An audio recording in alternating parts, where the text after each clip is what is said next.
Ohio River drops below flood stage as the water recedes. But of course, that leaves neighbors with a lot of cleanup work now as they finally get to return to their homes and businesses. WCPO 9 News reporter Allie Kramer joins us live along Kellogg Avenue with the latest on these efforts and where the water is now. Good morning, Allie.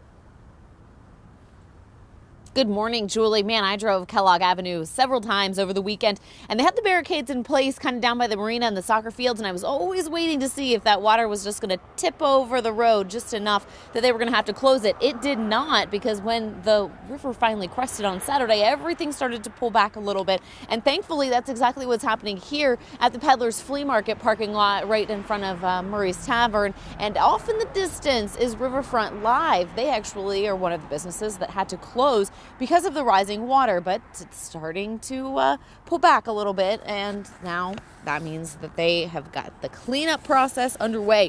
You know, we talked with Tim Jordan. Him and his family actually bought the concert venue and gave it new life about a year and a half ago, and each time they're really in the swing of things. Jordan says they get hit by another flood, 3 in fact, since he's owned it. It makes it really hard to get things going. You could say that they are pros now at the prep work. On Thursday, they emptied the bar, and by Thursday night, the water started creeping into the parking lot. Now, before the river actually crested over the weekend, it was able to bring a few feet of water inside. Devastating because there's nothing you can do.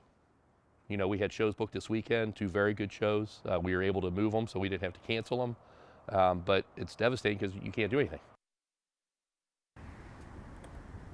Oh, well, there's a lot that he can be doing now. Tim is expected to be here very early this morning because he's starting some of that cleanup. When he took us inside, you can see just the amount of dirt. Once that water finally does recede, it's just going to be left behind. So a lot of scrubbing and a lot of work to be done so that they can hopefully get back open maybe later this week.